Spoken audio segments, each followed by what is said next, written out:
Today we're talking to Dev.Brous. She's an urban homesteader, a frontline community organizer, and the creator of From Soil to Soul. She consults, writes, formulates herbal remedies and gardens with individuals and institutions, designing regenerative practices for soul care, community care, and earth care. And you can check out her sabbatical offerings and her TEDx talk about burnout and the sabbatical We're Burning Out. What can we glean from nature to regenerate? So we've been quite excitedly waiting for this talk. Whose life is it anyway, Deborah? Deborah. I have to get my tongue out. It's okay. It's okay. Thank you. Thank you so much for inviting me to participate in your summit. I feel so grateful. It's really such a heart-centered question. And most of my work is at the nexus of burnout and renewal. Mm-hmm. And so when I think of like the polarities of where people exist on the spectrum, some folks are like very deep in like the world was made for me and it's hard for me and I need to buckle down on my own self-care and work on my mindset and change things and like go really deep into that place where they're tumbling inside themselves. And on the other end of the spectrum, sometimes folks are putting everything that we've got out into the world and literally grinding ourselves to the bone, and maybe even like grinding our bones into powder these days, like just on the go all the time. That's what the culture demands. And both of these, extremes on the spectrum lead folks to ask the question of like, whose life is it anyway? Really, like, is it just for me? Is it all about me? Is all of this here just for me? Or where am I inside of this when I have to meet everybody else's deadlines? I have to constantly, do my part and show up and fulfill the roles that are expected of me, time in and time out, without taking a moment to pause. So I love this question that you're asking us to reflect on. I think that the tools are going to be similar for folks on both ends of this spectrum, and some stillness, some deep internal pause to reflect is what can help folks all across the spectrum slow our pace, step into the regenerative currents of nature, and just allow ourselves to have time to exhale and figure out either how to hook in with the larger community. If you're very, very invested in your own self and you're spinning yourself dizzy, how to hook back into what the world needs of you. Like, what is your earth medicine right now in these times? Yeah. Or, people who are driven too hard, how to slow down and recognize that there's so much medicine just in being, not just in doing, achieving, producing. Yeah. That stillness is kind of where we can meet. Yeah. It seems like you have found an answer to that in like regeneration that is both on a personal level, but also like on a global level. So what is that? What is it you're doing with the regeneration? I love this. Well, as I was sharing, like in our culture, we don't show what degeneration looks like. Like everything on social media looks perfect and the world is showing its best face on Facebook, and pictures that are shared around holiday time are all smiles and good times. And you don't really ever get the chance to see wrinkles and gray, and it's not seen as like part of the cycle of life.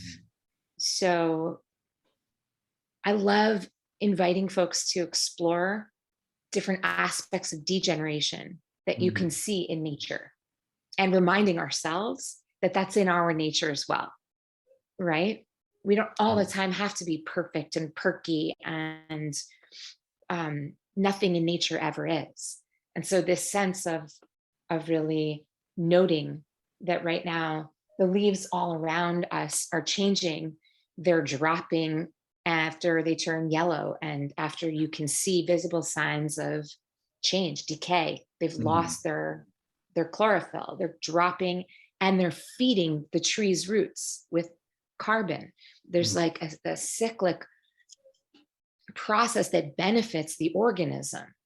And with chickens, with insects, praying mantids, dragonflies, butterflies, there is that process that naturally happens where an exoskeleton is shed, where there is a molting that allows nature to slow. When my chickens are molting, they're losing their feathers, they're not producing eggs. They take time to regain their strength.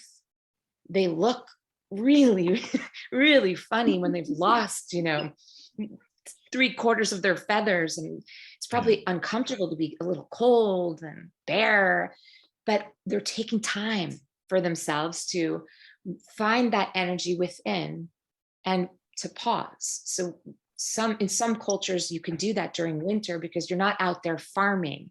You're letting your lands restore their nutrients. And in places like where I live in the Tongva lands of Los Angeles, this place, it has sun almost all year round. So we can farm, I can grow food and herbs almost all year. And you forget that the soil needs to have that period of just fallowing in order to revitalize. So I use that metaphor when I'm working with my communities to remind us that we need to be able to slow down and recharge. It's not a reflection on our inability to keep going. It's a decision to slow the pace in order to become more full again, more whole again. We're not automatons just continuously, giving back into the society and being measured by our productivity. If we choose to slow down and remember that being is just as valuable as doing, if not more. Like 150 years ago or so, when most of our ancestors were farmers, they knew that they had to let the earth lie fallow. And in the summer, they would be out working the field for the whole day, or working at least for the whole day from sun up to sundown. And in the winter, where the days were shorter, they would be resting. They would be sitting inside and doing like little chores, but they wouldn't be out like expending all that energy 24/7. So when we came into the factories and we got these incandescent light bulbs that are now LED and whatever not, and we've come into this all year round, it's exactly the same cycle. I mean, that's very detrimental to us as humans, because we have come away from that, being part of that cycle. Yeah, I hear many stories where children get healed from, and it's almost illegal to say autism, by getting into nature and going to bed when the sun goes down and slowing down and all that. Not staring at their phones and all that. And really, we're staring at our phones. Yeah. Like we're staring at our phones, so the kids are learning from the adults. And our work days begin, you wake up and you check your phone to see if you've missed anything. We're available and accessible for many more hours a day than the actual like formal work day. And that benefits donors in the nonprofit culture, leadership. It benefits like corporate world and the mindset of like needing to go and drive hard if you're going to make a difference. And I think just it's come at the expense of remembering that like being fully present is what helps us to be more able to think clearly. So right now in my tradition, this is the year of the sabbatical, the ancient sabbatical, and we're capstoning the previous 6 years. So basically we're reflecting on lessons learned over the past 6 years, since 2015. And there's this beautiful idea of leaving your fields fallow for the whole year. And at the same time, releasing debt. And that can be both emotional or financial debt. It's not just debt that's incurred. It's also, debt that you may be holding over others. It's a year of reflection. A year of like release is the actual translation of the word sabbatical. And so it's something that can help the whole collective if we are bringing that level of consciousness back into the community. Like, how can I help think differently about a problem that's kind of been gnawing at my psyche for years if I'm just going hard all the time? And so this sabbatical is like, it's just like this invitation to look with a different, from a different angle at the world and at the circumstances that you're surrounded by and at the choices that you're making. And it's an empowering journey. But I think that inside this idea of fallow that our ancestors once really understood, and we've since, kind of lost or chosen to bury, is a lot of medicine for our times. It's very hard for me to imagine taking a whole year out with the culture that we have now. I mean, but it's not so long ago. Do you see any way, like how do we return to something that is congruent with nature cycles? It's interesting. I don't think it has to be a full year that you're taking off. In fact, like the original idea of the sabbatical, as it were in like the late 1800s in Harvard, the professors were basically being given a gift from the institutions that they put their energies into and saying, take some time, recalibrate, revitalize your mind. You've been working hard, and this is our gift back to you. There was some kind of reciprocity that we've lost today. Now it's just like, do what you can. If you can't work at this pace, then we'll find someone else. And so I don't advocate for the way that sabbatical is practiced in our society today, because most folks can't afford to take a year off. They can't afford to take unpaid leave, even for, let's say, 7 weeks. It's too difficult in today's, with the pressures that we're facing today. So how do we do it?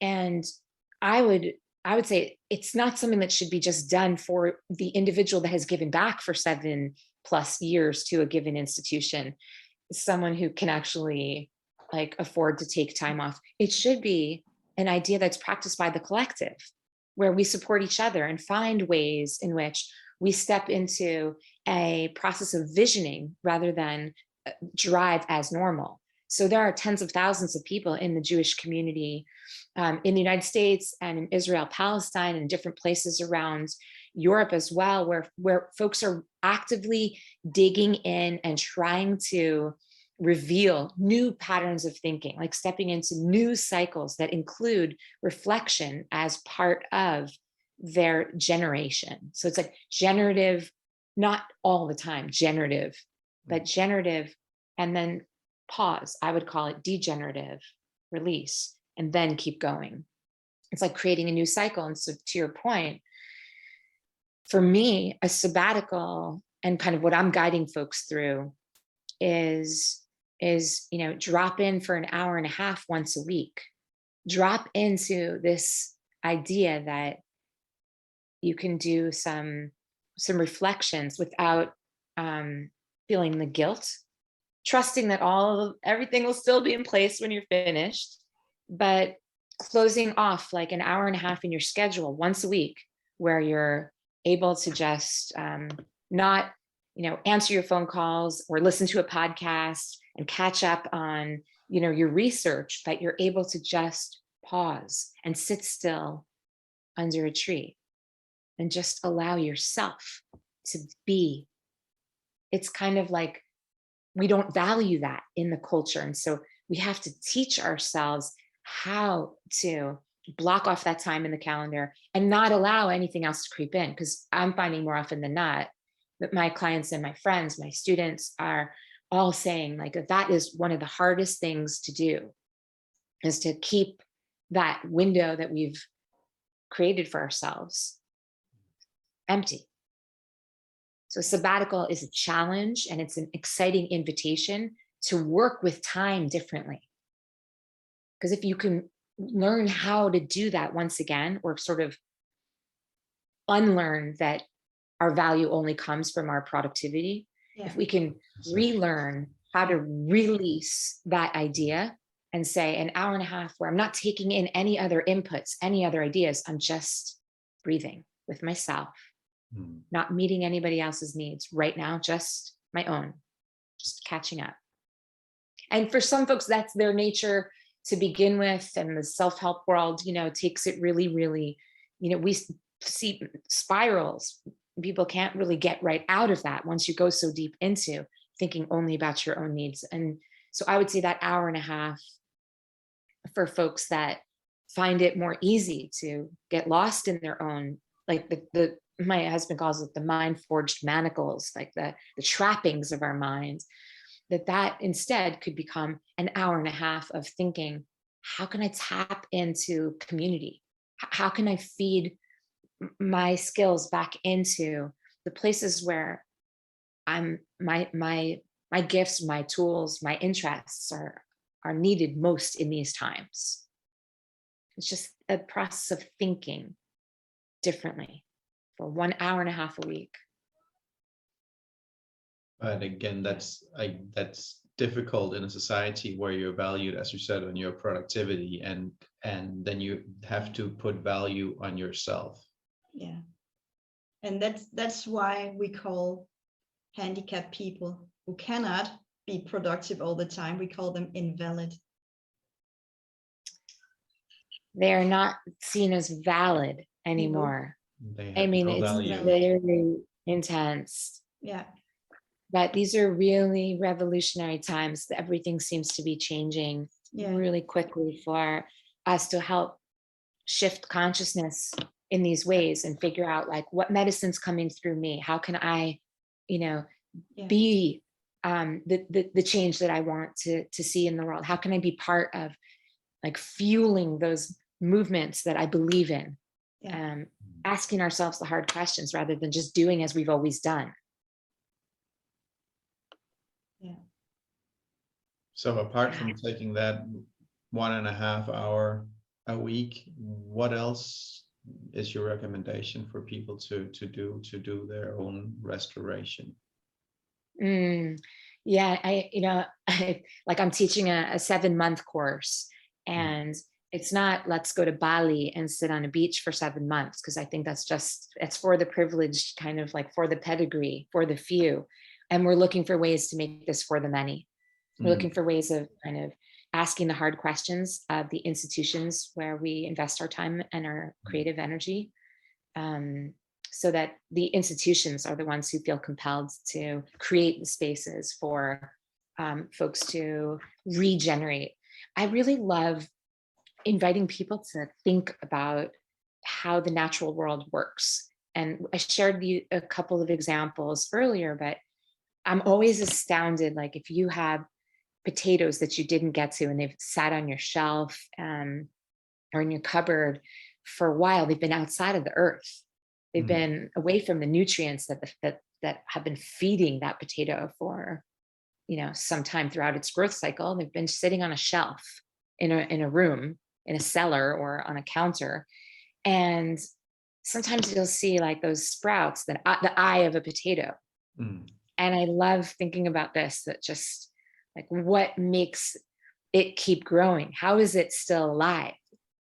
It doesn't make any sense to me but you can cut off a piece of the the eye. Instead of composting the whole potato, you can eat the potato, cut the eye off, and place that back inside the earth. And that the magic that allows the potato to keep on growing, even when it doesn't have the ideal conditions that it needs, is like this force. And that force is cycling, within us and around us all the time. And I just think it's a beautiful reminder to not think it's just about us and the amount of fuel that we put into our own tanks, and that there's like living energy that comes from the sun and from the winds, and not just like our own willpower to keep going. There's something larger that we can tap into if we can step back and notice how nature works. And I often just think that sitting still and journaling about a lesson that you glean from nature, like something that you are noticing, something that is maybe being whispered to you from the leaves, from the branches, from the flowers, from the bees, from the things that you're noticing around you, tapping into what is being shown to you. Then it's an invitation to step out of also that sense that like we're the creators, and we're the growers, the farmers, the doers, like, and put us back into a more kind of humble position of noticing what happens when you don't do anything at all, when you just see what is happening around you. And we learn from these organisms, these teachers that have been here for hundreds of thousands of years before we got here. We've just taken control to such an extreme. Yeah, we need to. And it's very unhealthy. I'm sorry? We need to fix nature. Exactly. Katrine's Right. dad. Yeah. Katrine's dad, he had a Christmas tree plantation. Yeah, you tell it. Yeah, and I think it was a point where he got ill, and he had a hard time doing what he used to do in that plantation. And I said, Dad, just let it be. And he was like, no, but I need to take care of it, because who else will do it? It needs to be taken care of. I was like, it's nature. It takes care of itself. And he didn't get that. Hey, thanks for watching. If you liked what you just saw, head on over to whoselifeisitsummit.com/podcast, where you can find full-length episodes as well as in audio format, and we do a lot of other cool stuff. You can hang out with us and other like-minded individuals who want to create a world that works for everyone. And we do that on our platform, where we can chat, and we have Q&As and exclusive interviews as well. So there's so much to get over there. So come on over and play with us.